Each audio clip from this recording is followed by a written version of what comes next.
Well, welcome to the Healing for the Soul podcast, with this being season number 4, episode number 54. I'm your host, Robin Stoltman, and today I have my guest on the show, John Moore, who's a shamanic healer, a certified hypnotherapist like myself, who has a master's in MBA and info and security. And he's on the show talking about parenting and shamanism, something I know nothing about. So I'm excited. So before we get started, remember, every week I feature different guests to help you become the best version of yourself through different methods you may not have heard of or thought of. So let's get started. Thank you, John, for being here. Yeah, thank you for having I me on. appreciate it.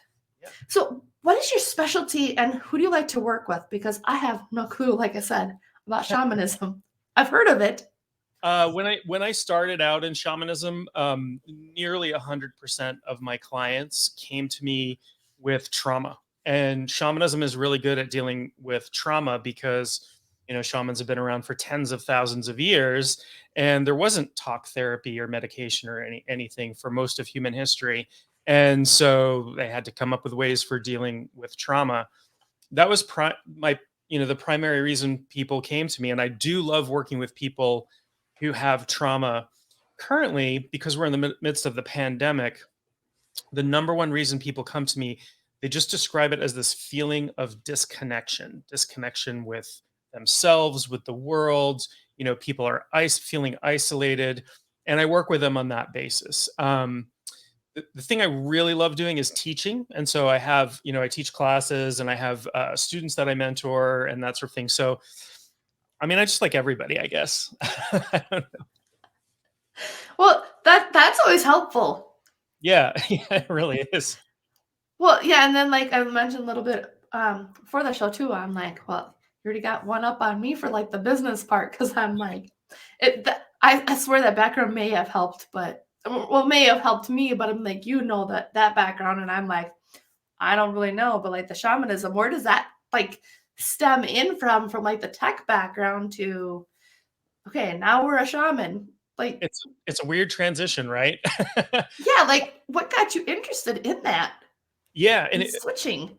Yeah, so my main teacher actually came out of a plastics background. She was worked in the plastics industry. So a lot of people who are very left-brained world, right, wind up coming into shamanism for a number of reasons. Normally it happens as a result of some sort of personal crisis, right? And that's traditional and indigenous cultures. It's also in modern shamanism. So for me, I ran into a health crisis, and was trying to get through it with medication, seeing doctors, and all kinds of stuff, and also taking care of my body and doing meditation, taking care of my mind. And one day I was meditating, and I heard this really loud male voice that sounded like it was outside my head say, "You need to go learn shamanism." I had no idea what shamanism was. I had no idea how I was going to find somebody to teach me shamanism. I live in Maine. I don't live in Peru or, Mongolia. So I used this amazing shamanic tool called Google, and I looked up shamanic teachers near me. And it turns out that Maine has a really thriving shamanic community with some really amazing teachers here. And I found my teacher and went into it from a personal healing perspective, had no inkling whatsoever to ever work with another human being. And the universe had other plans for me. And it turns out this is really what I love doing. Like it makes me feel alive. It makes me feel happy when I see people getting better, when I see people, light bulbs going off on their head when they connect with their purpose and their truth. That, to me, tells me that I'm in the right spot. I'm in exactly where I should be. I love that you just described myself, like how I feel. Right, it's a common, wherever you wind up, that seems to be a pretty common path. Yeah. Yeah, it is. And I'm not a shaman, like I said, but I got everything else I'm not everything else, but I got a lot of other things in the background, and I'm just like, it's what lights that fire. It's like you can keep going all day long. Yeah. You tirelessly. You can just, I don't even want to stop. I don't want to go to bed. I don't want to, I do have to make myself, brush my teeth and eat and go to bed at regular hours. But yeah, I get it. Yeah, well, especially like when you got kids, because That was like the biggest thing that I'm just like, okay, I want to be here. And then um, my mom said the other day, she's like, well, you just like having babies and then having somebody else take care of them so you can go to work. And I'm like, well, that's what most people do. They have babies and then they go to work. Me, I actually get to stay and play with my kids Hmm. more than most people get to because I am doing my own business. So that's one of the things that I wanted to ask too is like, how do you do all of this work? We'll talk more about your work as well, but Yeah. how do you do that while having children yourself? I mean, like yours are older, Yeah. mine are all little.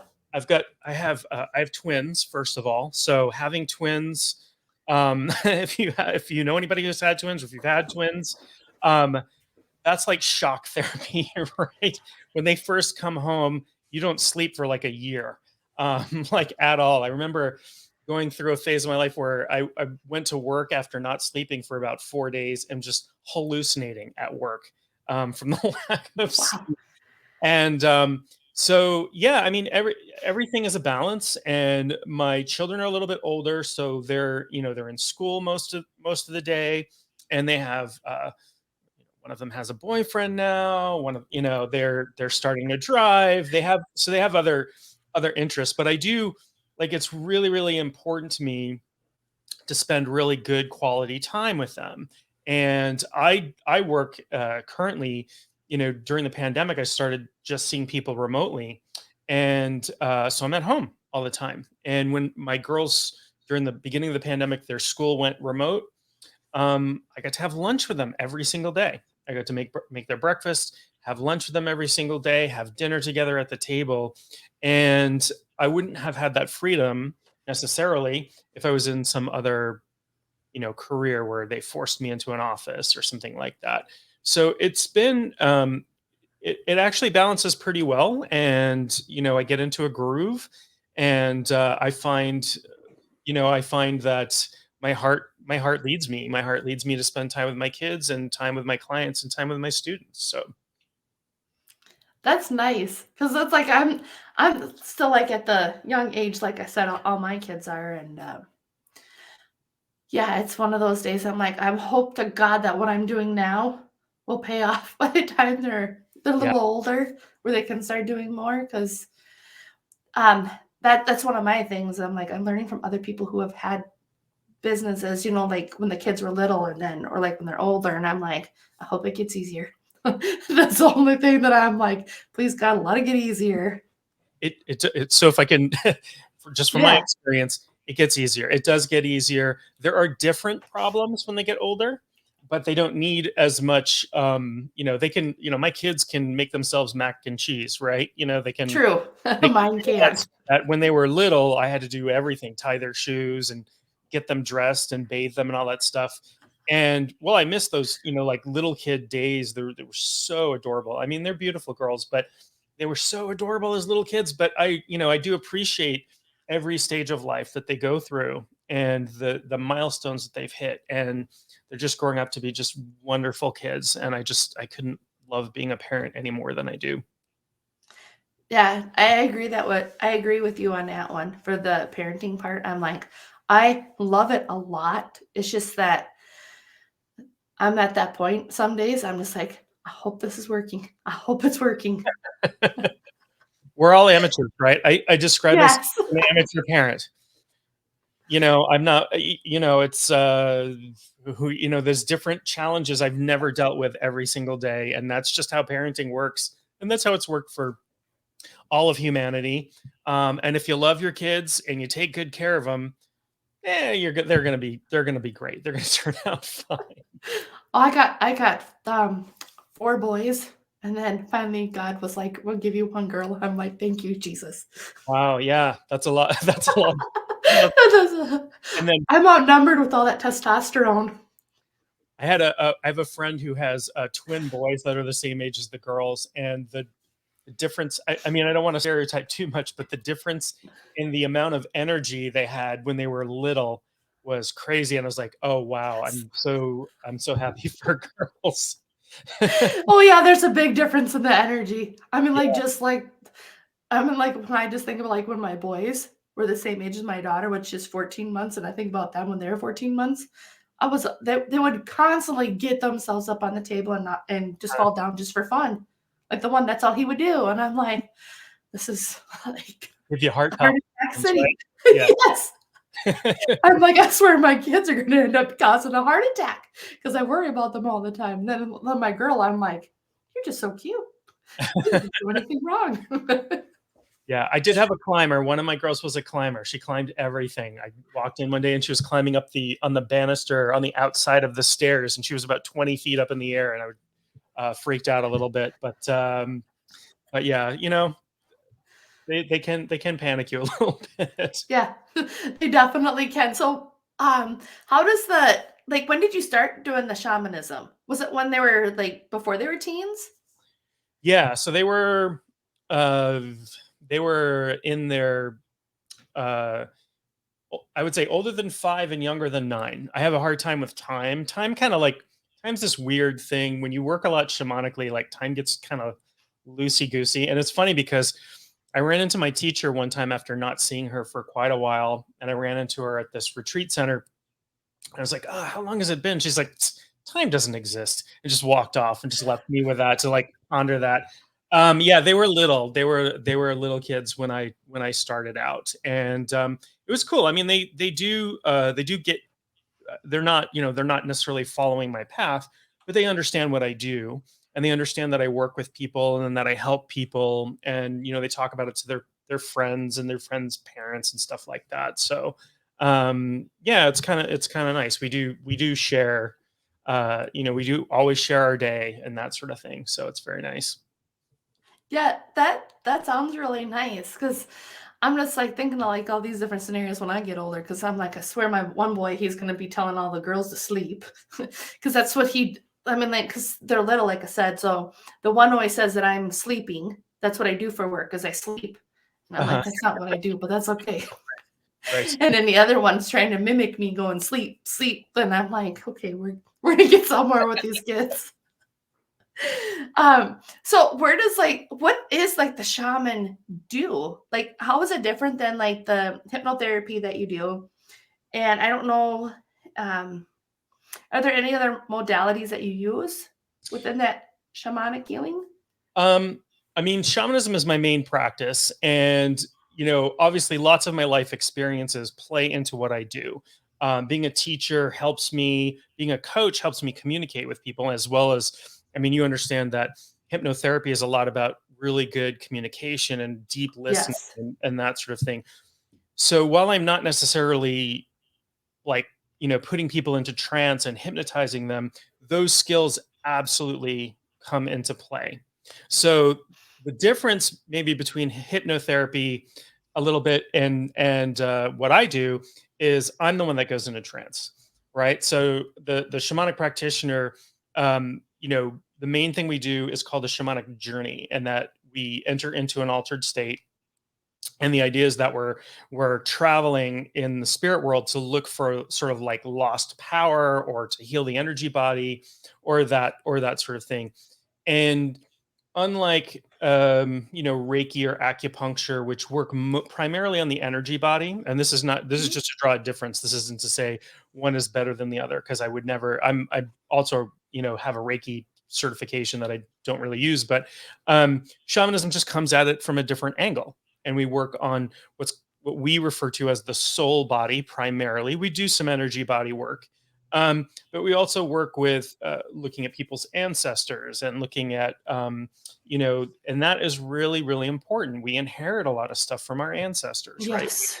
Not just our not just our eye color and our hair color, but we can inherit trauma from our ancestors and that sort of thing. So there's lots of different ways that we can work, but we always, when we're working with somebody, there's a talking part, and then there's a part where we go into trance. And I use a drum primarily to do that. Some people think that all shamans take drugs like ayahuasca or peyote or psilocybin. I don't, and the people who practice sort of in my school of thought don't. That's more an indigenous practice. So people in the Amazon basin, for example, might use ayahuasca, which is a psychoactive bunch of plants actually, And, people in the Southwest, Native Americans in the Southwest might use peyote, which is a type of cactus that has psychoactive properties. But Interesting. yeah, so for modern practice, we don't. I use a drum, and there's a very specific rhythm. And interestingly, very recently they did a research where they hooked up like 500 shamanic practitioners to EEG equipment and had them drum and go into trance. And it's a very unique brain state that they go into, but it's close to what people are in when they are on psilocybin, which is magic mushrooms. But it's different because Weird. I can stop anytime I want. If you take magic mushrooms, you've bought the ticket, you're on the ride. Like there's no stepping off, you can't end it. There's no as far as I know, there's no antidote. You're gonna be for however long, I don't know how long psilocybin lasts in your body, but I know ayahuasca can be like a 3 hour to 6 hour trip. And if it's a scary experience or something's going on, there's no getting out of it. Where sort of like hypnotherapy, right? If somebody is having an abreaction, you can either work with that or you can bring them out of the trance state. Um, Yes, or the brain will do it. or the I've had brain, that experience. the people will I've pop. had that experience once.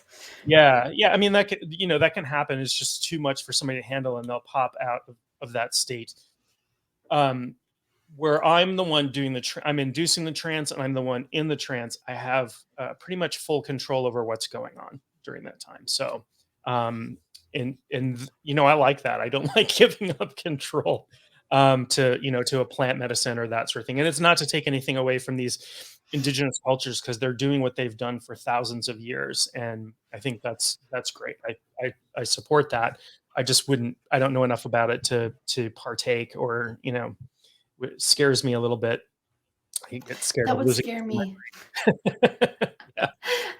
That would scare me myself, just like thinking about it. Yeah, I wouldn't want to do that. But how does that work then? Like, because I'm glad that you said about like for the trauma part of it, especially like for the ancestral trauma, Mhm. because like I know how to do past life therapy. Yeah.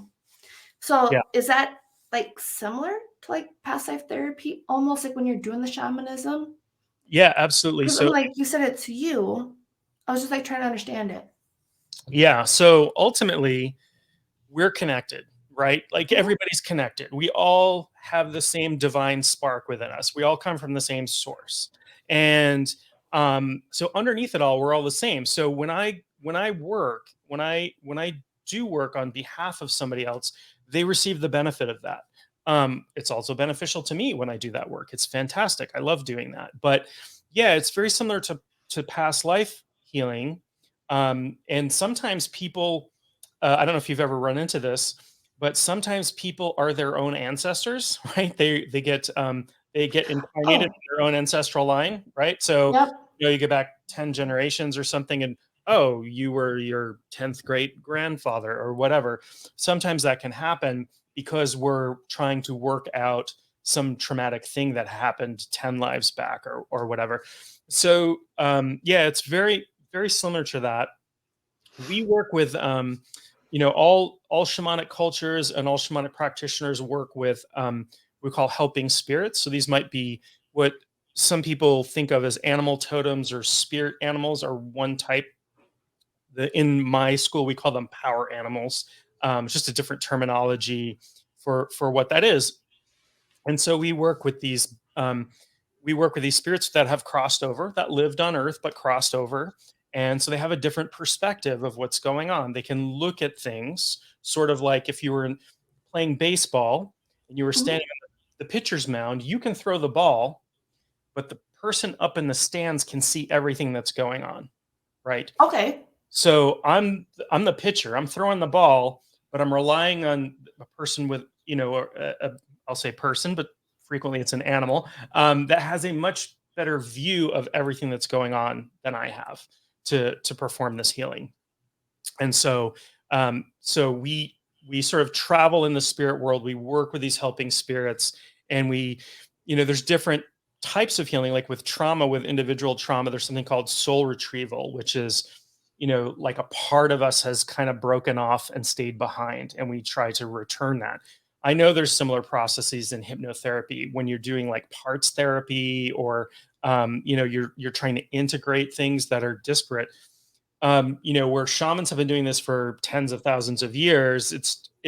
I really, it fascinates me that there is different terminology in modern psychology and hypnotherapy and shamanism, but they're really talking about the same thing. If you look at it close enough, they're really talking about the same thing, but using different language for it.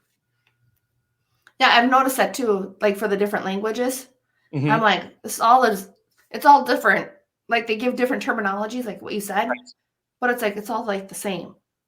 Yeah, Not yeah, not all of it, but I mean like a lot of it is, because talk therapy, in my opinion, is a lot more different than hypnotherapy.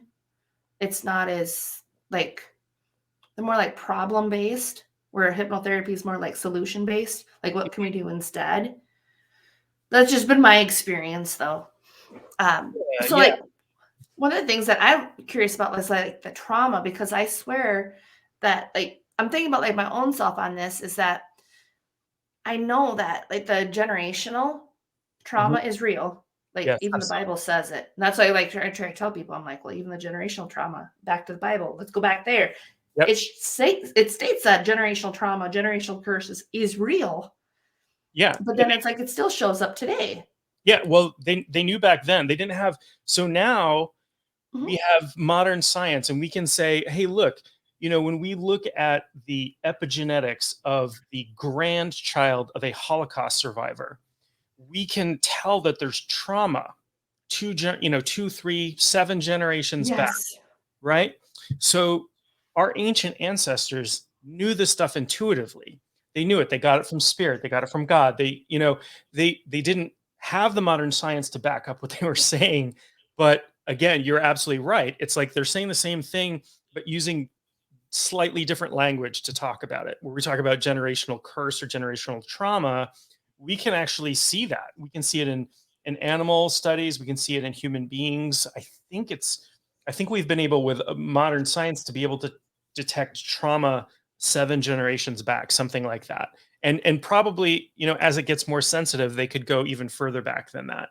Because they can look at um, Irish people whose ancestors survived the potato famine. So that goes even farther back, right? And Mhm. who knows, maybe even people whose ancestors survived the Black Plague in Europe or something along those lines. We can go back and look at how trauma actually affected the gene expression in people. And that's really fascinating to me.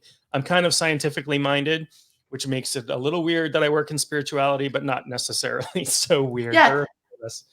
I was gonna say it's not necessarily weird though, because it's like that's the part that's the fascinating part, because it's like science is science is very, very slow. They are so far behind that people think, oh, that this is new. And it's like, no, actually, you guys are so far behind you. It's not even funny.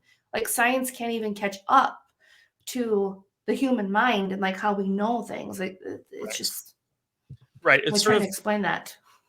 for me, when people Mhm. talk about miracles, right? So miracles is something we talk about in spirituality a lot.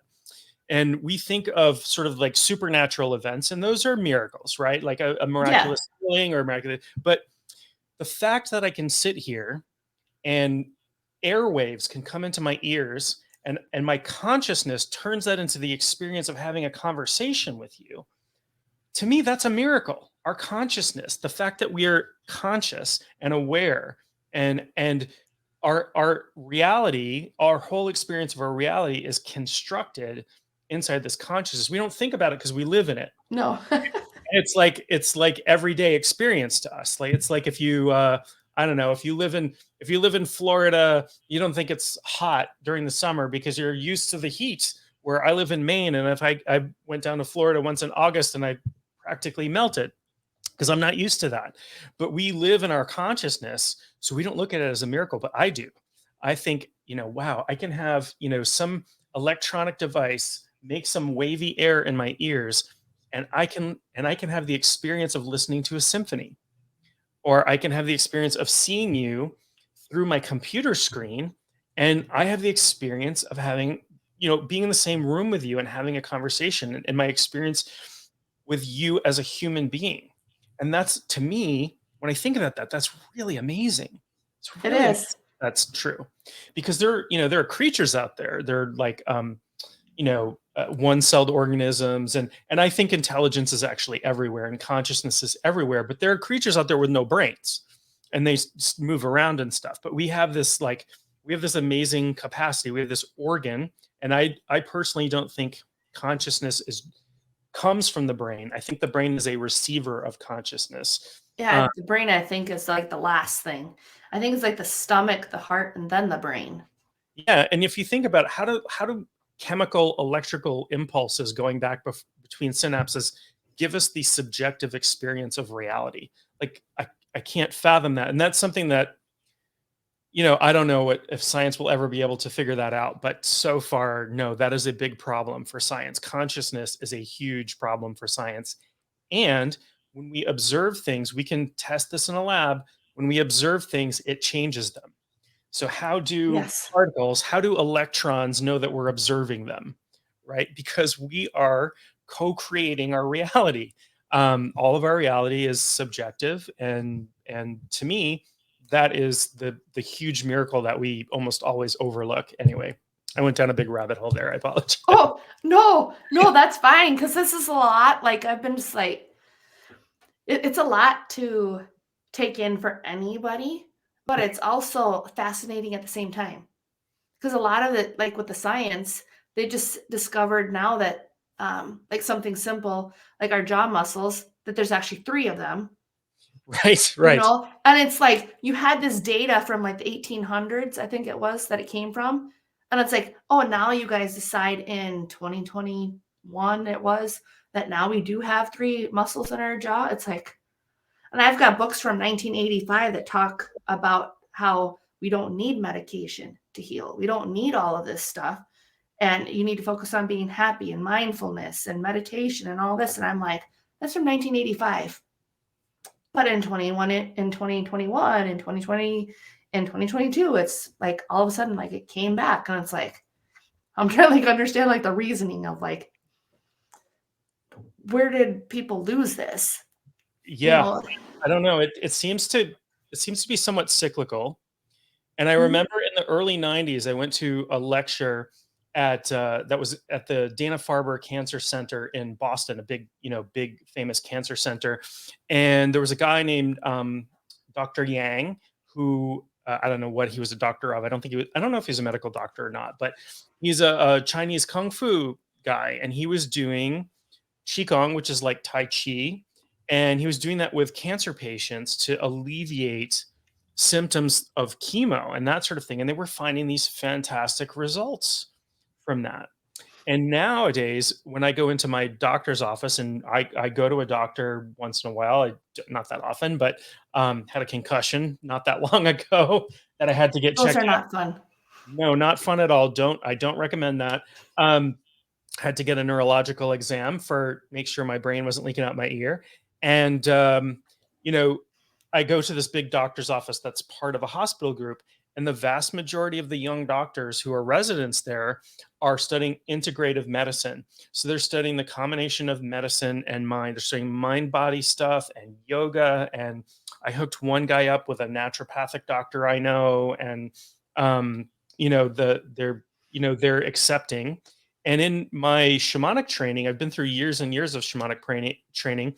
I've had numerous doctors in the programs that I'm in. So there, medicine. Some people in medicine do, in fact, embrace shamanism and other forms of healing that aren't strictly give you a pill or cut a part of you out, which have been the two predominant schools of thought in medicine for Yeah, decades. 100 years. Yeah. Yeah, for a very long time. So, we're not that far past the point of when they were using leeches and bleeding True. people. And it turns out there are some medical benefits to leeches when they reattach fingers and stuff. The enzymes get the blood flowing, but they would bleed people who had the flu, could get the bad blood out and stuff like that. We're not that far away from that, to be honest. But we've been doing spiritual healing for thousands of years. So, let's listen to everybody. let's talk to everybody. Let's figure out how to get this stuff together. That's my take on it. Yeah, I definitely agree because it's better to be solution based rather Mhm. than problem based.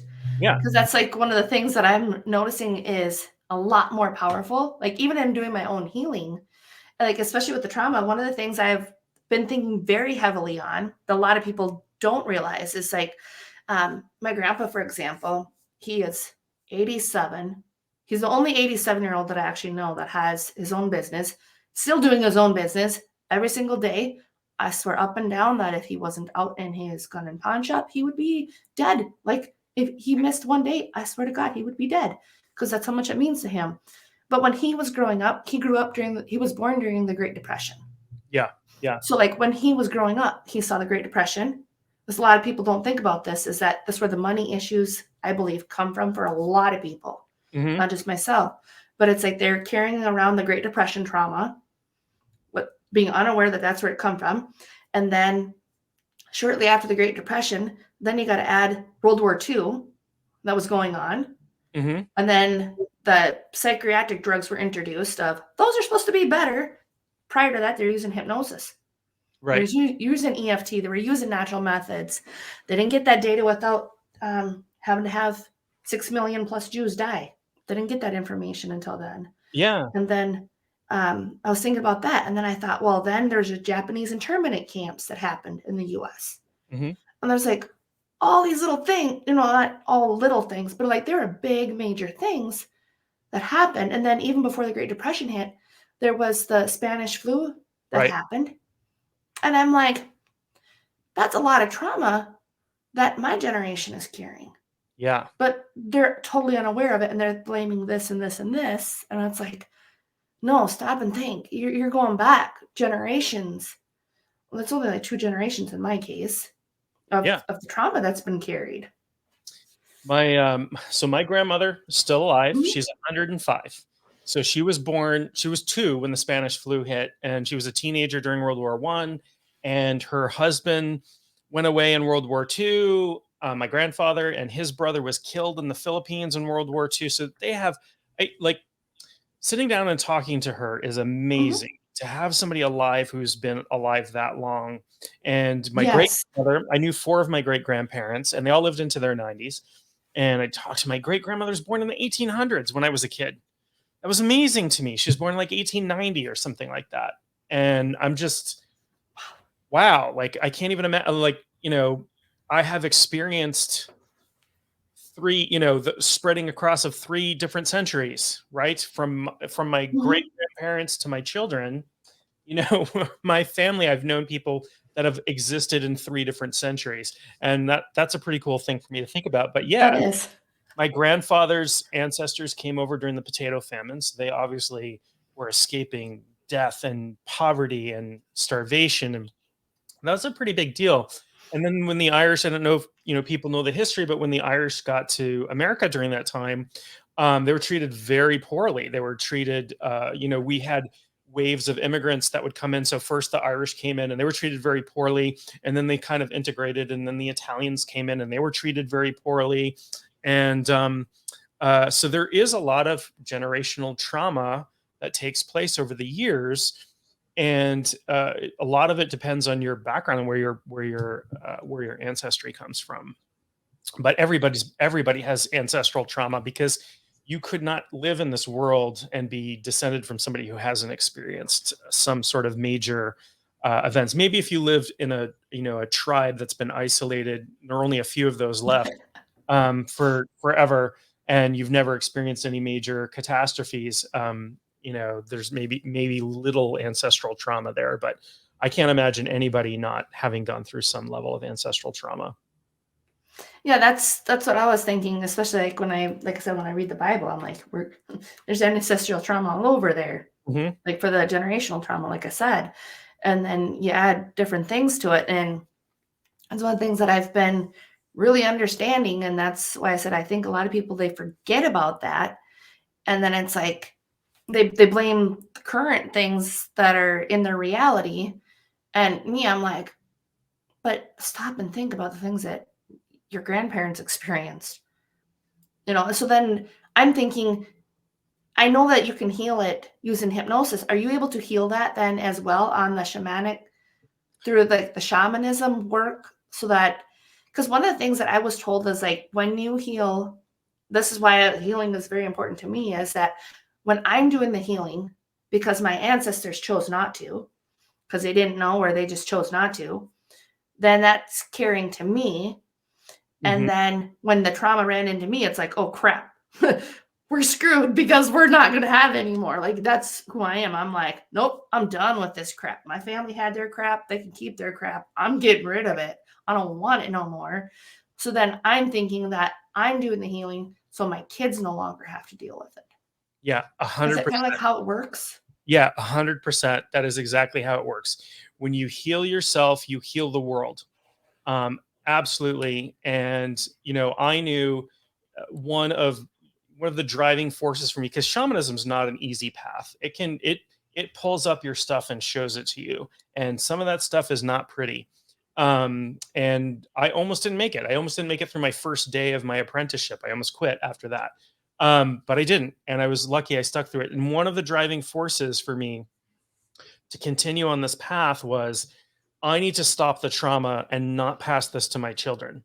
I need to heal Yes. myself, because I am putting two human beings into this world, and I want them to be beacons of light and not pass this. Dark. The other way we look at it, because time kind of breaks down in the spirit world. Talk about physics, time is intimately linked to matter. And that's Einstein stuff, right? And so Mhm. when we get into the spirit world, there's no matter anymore. It's just spiritual reality.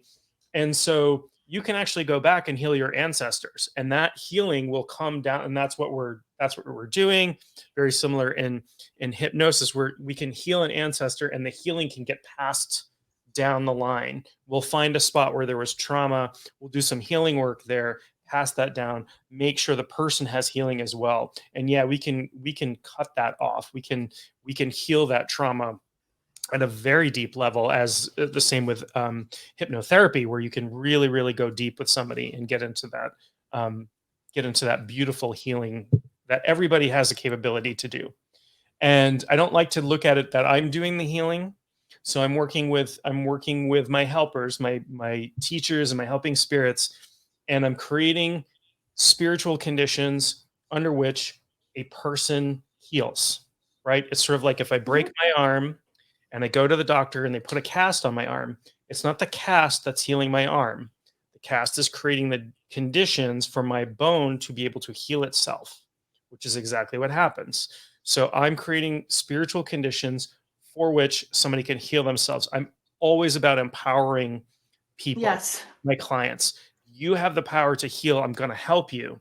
I'm going to set up conditions for you. I'm going to give you the biggest advantage I possibly can, so that Mhm. you can do this healing that you are fully capable of. And I believe that wholeheartedly. And that I love that. I love that about this work.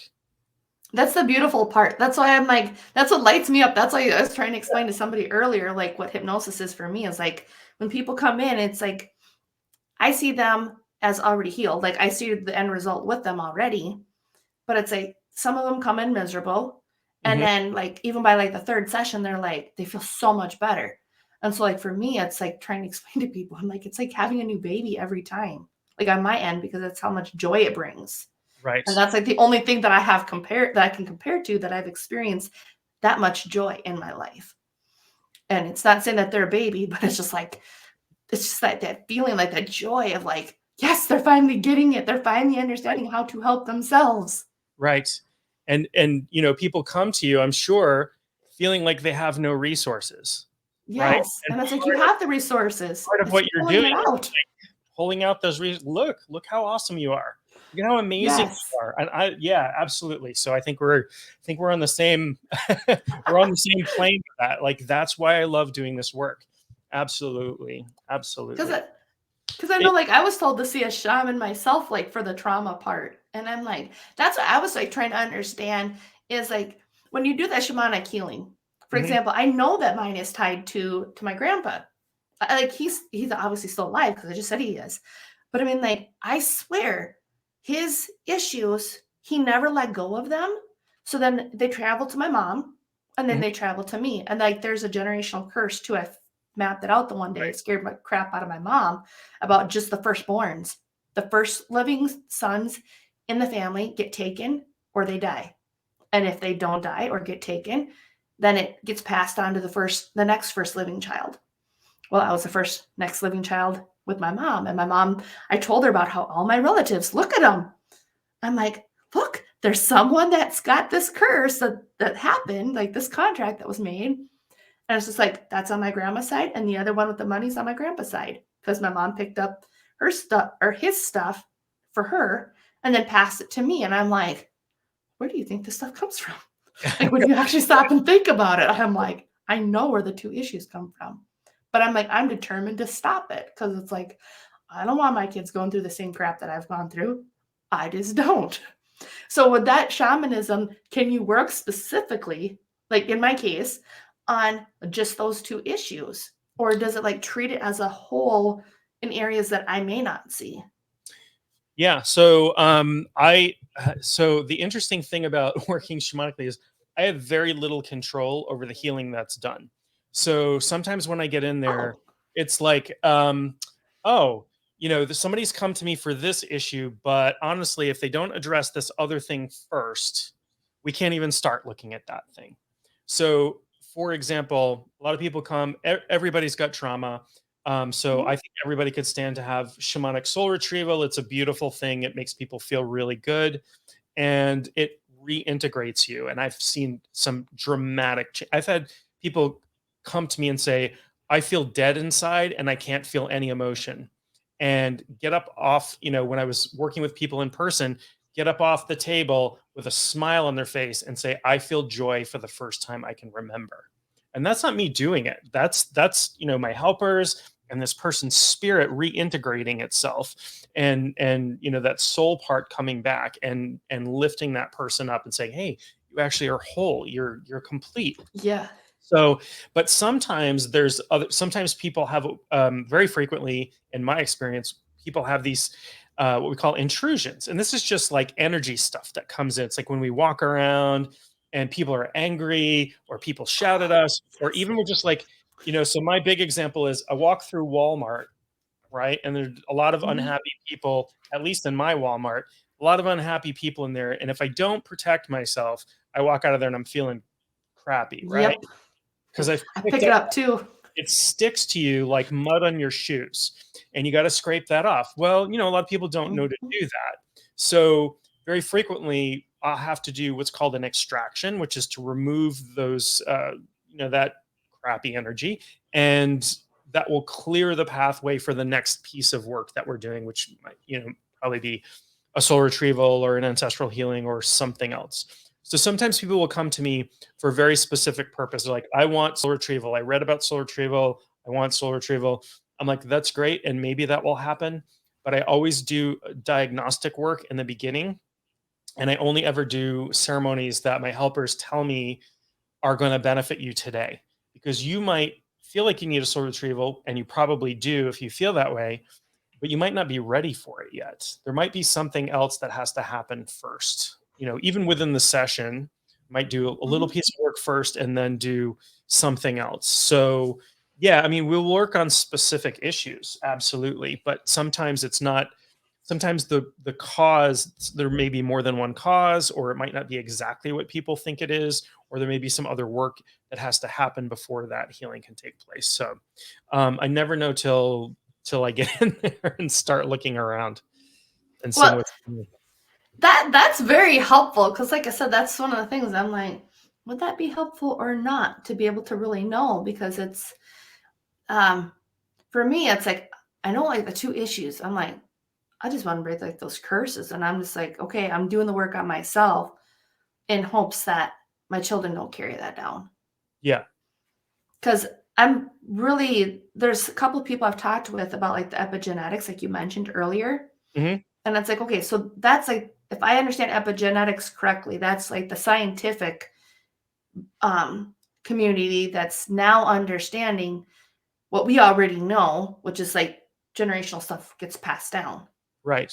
Right. So epigenetics are how your genes express themselves. So you have your genes, right? Your Mhm. DNA, and there are some changes that happen in how they express themselves. Like something like, I don't know, I'm pulling this number out of thin air, so it may not be totally accurate, but something like 97% of our DNA is considered quote unquote junk DNA because we don't know what it does.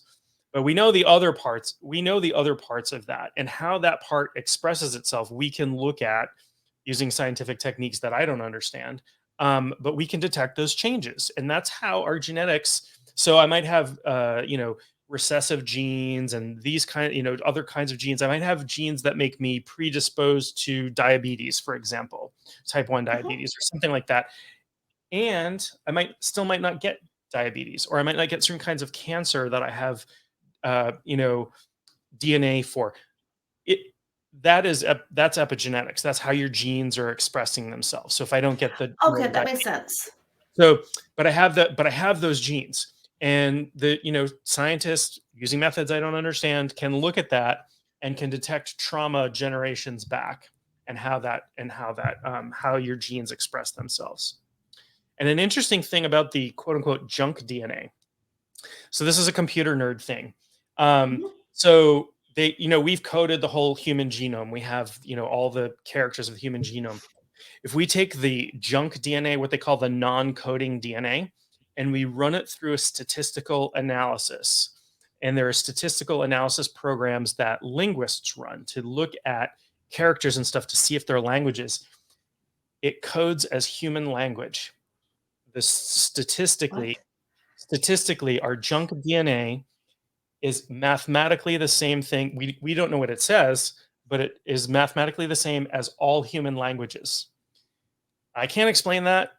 Nobody can explain that, but it's one of those Oh, things that's to me completely mind blowing. So, uh, so like English, so like it's not just like English or like French, it's like all of them?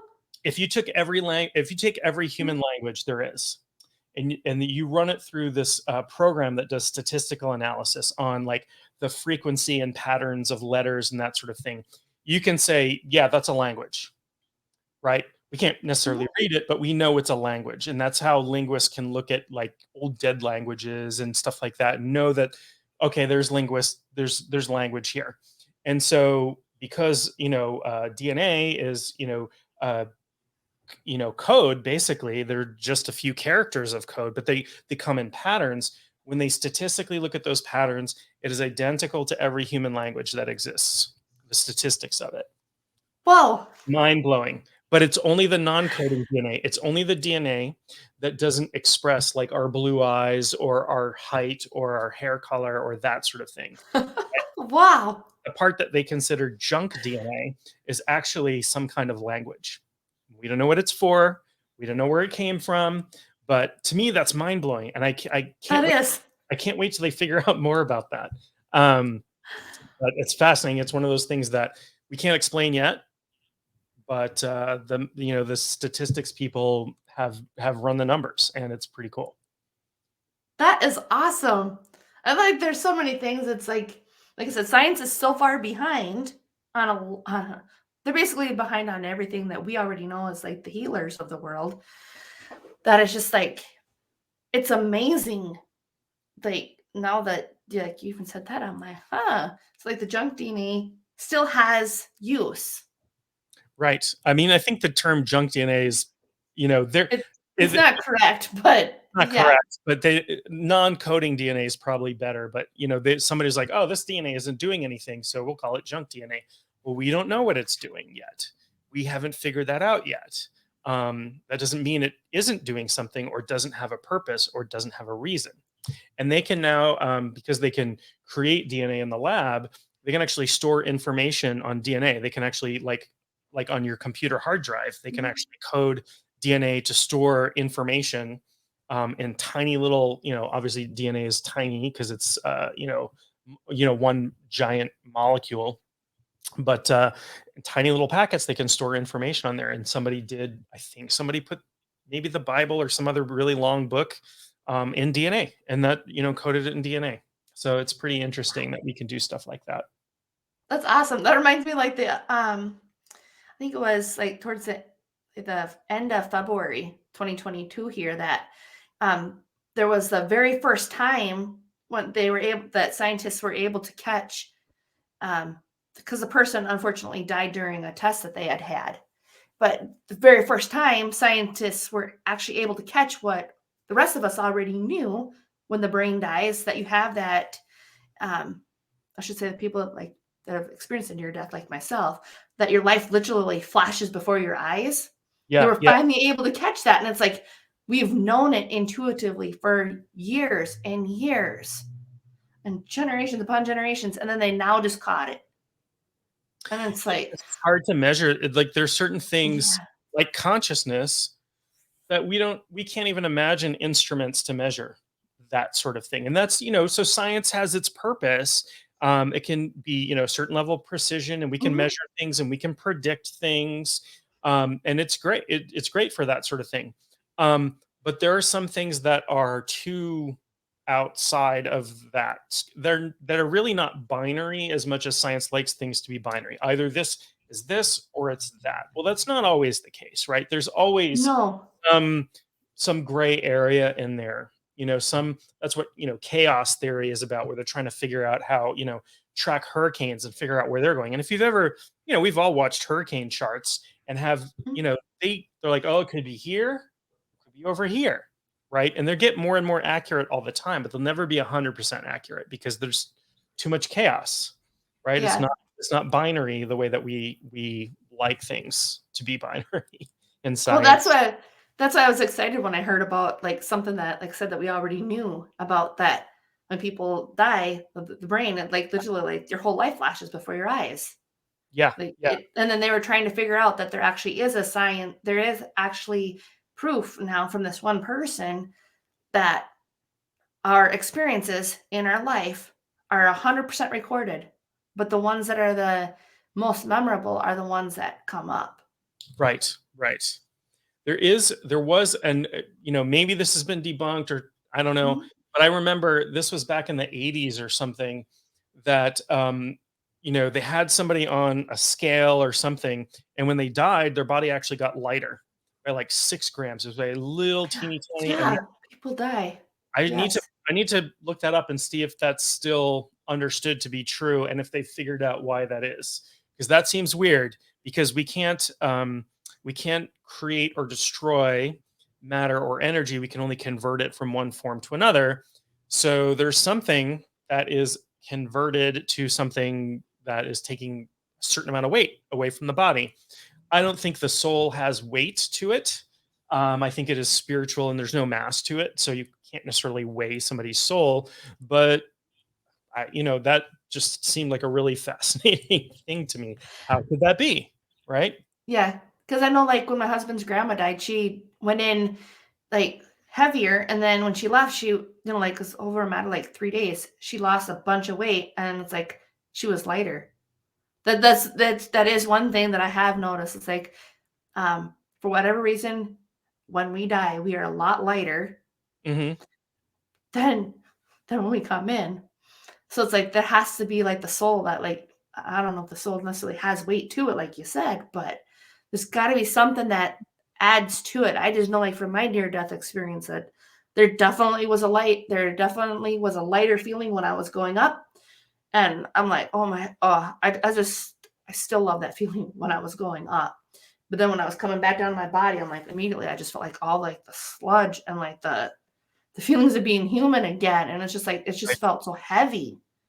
It didn't feel like it was like when I was leaving, where I was feeling light and like I didn't care. I was feeling good. That's all I cared about.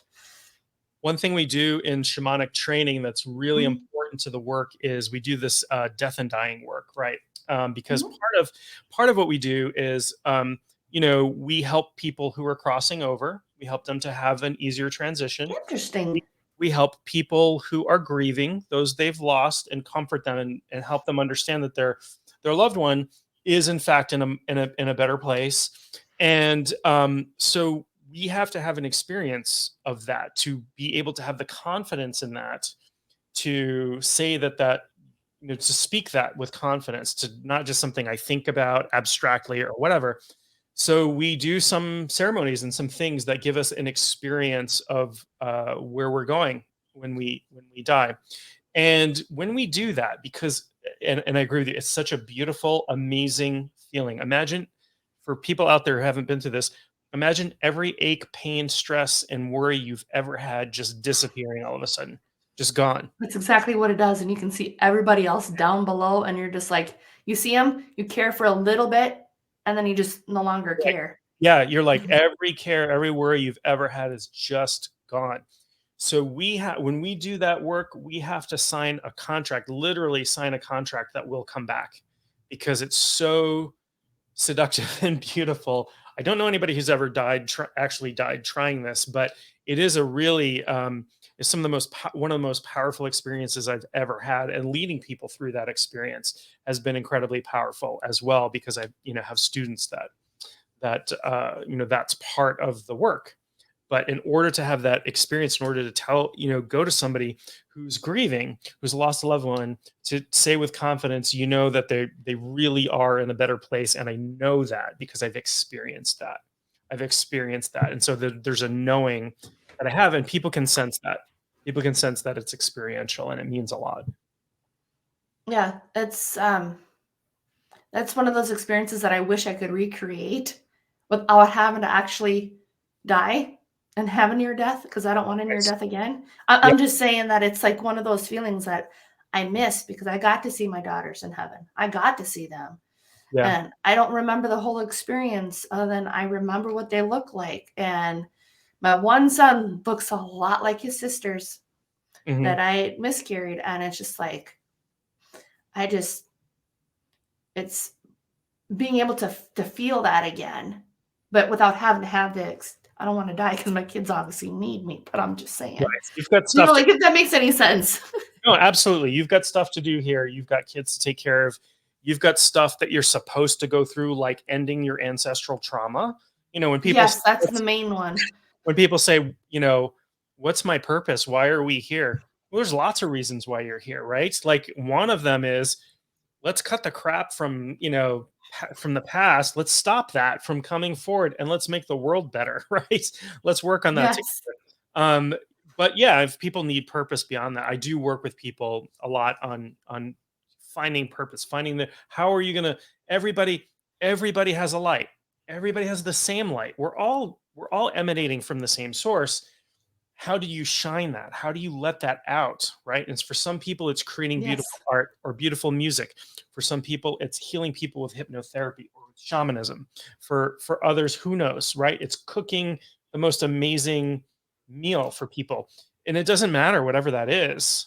Like if you love it, if you know it's your purpose, if it's the way for you to shine your light, you are making the world better by shining that and not passing your trauma on to other people. Yes. And like I don't know if you cook. I cook. I love to cook, Mhm. and it's one of my love languages to cook for other people. And you can taste the when somebody is cooking with love. And my girlfriend cooks for me. We cook for each other a lot, and there's a lot of love there. And you can when somebody's cooking with love, it tastes better, right? Yeah, If it does. you eat it, there's a big difference there energetically. It's That's why I gained weight. That's why I told my husband. No, like I'm serious. Like I was 208 pounds when I met him. And I'm just like, the way he cooks, I'm like, there was a difference yeah, in like how he cooks. And that's the it's like, drawback. yeah, it's like I put on weight because of it. And it's like, I thought maybe at first it was a joke, but I'm like, no, actually that's where it was. Yeah, you can feel it. You can absolutely feel it. It tastes different. It's more nourishing. It feels different. There was a Japanese scientist, I think Dr. Emoto. I may be saying his name wrong. Do you know about this? The water crystals. I've heard of it. That's what I was actually just thinking of They would myself. photograph so they would have like a vial of water and they would put the word love on it and they would put the word hate on another one and then they would freeze them really quickly on, glass or something and then photograph them with a microscope. And the ice crystals were shaped completely differently.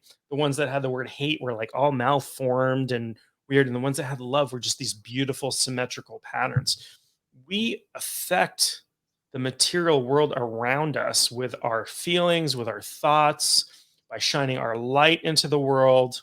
So that's something that, I don't think everybody quite gets, but what we put out No. into the world is affecting everything around us, everything and everyone around us. So when you have the mission to stop that trauma in your life, you're actually, doing that for your kids, but that effect carries on into your environment and people can feel that. When you That's walk, what I've noticed. A lot of people have told me that too. They're like, they can tell. That's the weird thing. It's like I don't even have to tell anybody that I'm not in this for the money. They already can feel that. yeah. And you, because of the work that you've done and Mhm. the work that you continue to do and the love you have for the work, um, I'm not saying I'm not saying don't do hypnotherapy, but you almost don't have to do hypnotherapy. Somebody can sit in your presence and get a healing from that because of You're the not the first person that said that. yeah, but that's because of the energy that you're exuding. Because somebody is in that healing environment that you have around you that's infused also in the physical environment that you're sitting in. So people come into your space, they sit down, they're going to feel, oh, I don't even know what's going on. We haven't even started yet.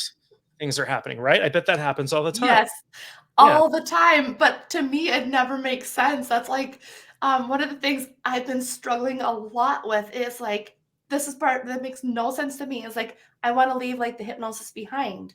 And it's not like leaving it behind, but it's like it's a part of like a stepping stone. But it's like I'm feeling so drawn to Reiki after I took Reiki. Right. I'm so drawn to it to become the teacher and all that, but it's like it makes no concept to me, like how I can just heal people just being in the room with them. It makes But you can because you are energy, right? We're all this yeah, is matter, but this if you had a powerful enough microscope, this is 99% empty space. It's all just energy floating around, and our consciousness affects it. It affect everything. And if you've done Reiki, you know that one of the things they'll do, and people say grace and pray over their food, but people it tastes different too. yeah, and people who do Reiki will put their hands over their food and give it a little energy before they eat it.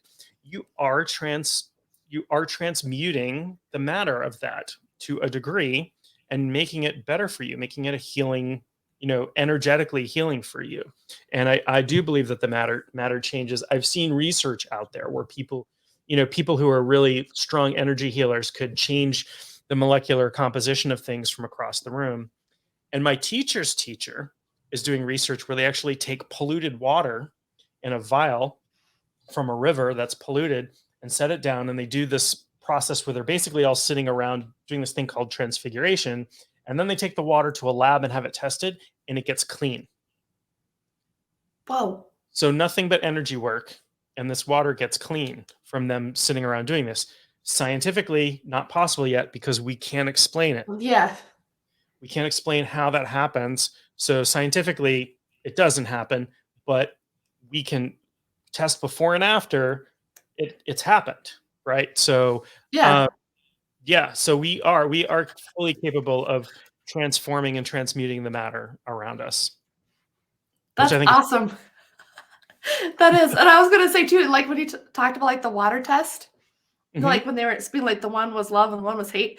I actually did something the other day because I thought, well, I'll just try it because I saw it on YouTube. Where I've been following this one person on YouTube there, and he said that like to become like the energy, like the vibration of which you want to vibrate at, which in my case is to increase my wealth. Well, he said, well, if you take the water, but when you're drinking the water, but say like money is flowing easily and effortlessly to me. So I mhm, did that, and I can't explain it, but it's like I was literally felt like I was drinking like $100 bills. mhm, And it's like that had like a weird, like I know what like the smell of money smells like. So I thought, like, is that my smell just playing into it? Or like, but it was weird. I was like, I literally felt like I was drinking the hundreds of thousands of dollars bills when I was drinking that water. And like it you've was just like changed the turning to vibration gold. you've changed the vibration of the water, and your consciousness can feel that. I don't know because I know you've done past life work, but one of the Mhm. things that I found with people who work with spirit a lot, people who are really spiritual, who don't have the wealth that they want yet, is that if you go back far enough, you'll find like a monk or something in your past lives who took a vow of poverty, and you've been carrying that around for a That's real what I was wondering. you've been carrying that around for a really long time. Because most religious orders, at some point, whether they're Buddhist or, Christian or Jewish or whatever, there are certain places where money was seen as unclean, and so the religious, the spiritual people took a vow of poverty, and didn't own anything and didn't have any money. And even the Buddha went around and begged for food because he didn't carry money. He didn't have money with him. So he went door to door and asked for food. So you know, a lot of spiritual people have that in their past because we have the makeup to be spiritual people. And from our past lives, we may have taken a vow of poverty that we took a little too seriously. We Yeah. don't we, There was one in mine. There was we one in mine for sure. Yeah, yeah. So you can absolutely end that contract. Say, hey, look, I'm done with that. That served its purpose in its time, whatever that was, 1,000 years ago. Who knows? But that's not serving me anymore. And for me to do my work here on Earth, I live in a materialist society where I need money to pay the bills, and I need to, Yes. have a computer and internet service and all of these things, right? So you can put an end to that. Well, that one of the ways I've been actually trying to put an end to it right now has been like, um, I know one of the money beliefs is that people say that money doesn't buy happiness. I'm like, the heck if it doesn't. It buys happiness. Believe me, it buys electricity that I need. It buys my computer stuff to run my business. It buys the gasoline. It buys everything. Money does buy happiness. I think, I mean, there's a point to that that gets taken too far, right? There are a lot of Yes. really unhappy wealthy people. There are a lot of really, you know, miserable people who are very wealthy. But if you don't have enough to survive on, it's hard to be happy. You have to have your material needs met at least, right? Yes. It's that Maslow's hierarchy. You need shelter and food before you can think about anything else. And you can't really be spiritually fulfilled if your electricity is shut off in the middle of winter or you don't have food to eat. So you have to have those needs taken care of. And the way to do that in today's society is money. And Yep. for better or for worse, for the past 2,000 years or so or longer, we've been using money to do that. So, that's the world we live in. I don't know too many people who I have met people before who like have lived on an island with no running water or electricity in Maine. Don't understand how that happens. In this day and age? Or are you talking Yes, about like the oh, yes, yeah. A couple who are shamanic practitioners built a cabin on an island and lived very rustically. I think one of them has passed away, and I don't know the other one, but she might still live on the I island. But could never do that. very cold in the winter here. Very cold in the winter. um, so yeah, chop wood and carry water is basically what you got to do all day. But then I think of my grandmother who was born in 1916, and we're basically living under the same circumstances. True. I'll take my comfort and convenience. Yeah, I'll take a heated house rather than living in the wilderness at this point. This I'm has too been soft. so this has been extremely fascinating, like, this entire topic. I've just really, like, enjoyed it a ton. Yeah, this has So been a good conversation. so what's the best way for people to get in contact with you if they wanna be able to have that shamanic healing? Yeah, so they can go to my website, which is mainshaman.com. It's Maine the state, MAINESHAMAN.com. I've got everything. I've got Instagram and Facebook and a YouTube channel. I even have an app which is free. So if people really want to learn about shamanism, they can find the link on my website, download an app, and it's got all of my videos, all of my blog posts, all articles I've written. It's got drum tracks. If you know how to do a shamanic journey, you can play my drumming tracks on your phone and stuff. So I put a lot of work into that. I'm very excited about it, and it's completely free. There's no like There's nothing being sold on it whatsoever, because I just wanted to, get it out there and get as much good information about shamanism as I could out there. That's awesome. So go to my website, check out my app. You can read my blog. I've got a podcast. I've got if it's out there, I've probably done it at some point. That's how I feel some days. Well, I'm a big nerd, so I like technology stuff, and I like playing with technology stuff. So that's kind of where I'm at. I'm not the technology one. Nope, I'm just starting to understand like the intuition part of like why I'm so drawn to it, and I'm just like, I can't explain it. I can't understand. I understand it, but I can't explain why. It's just like this need of I need to do this. Right. That's your intuition. Yep. Well, I've appreciated this so much, and I'm sure our listeners and our viewers have as well. Thank you, John, for being here. Really appreciate it, like I said. And this has been an amazing conversation. I've really enjoyed it, and I hope all of the people who are tuning in, either through audio or through video, have enjoyed it as well. Yeah, thank you so much for having me on. I realize we talked about 85,000 different things, but I don't know. I really enjoyed it. Hard not to. Talking about 85,000 different things. Well, have a great day, everyone, and make it a great day. All right. Thank you so much.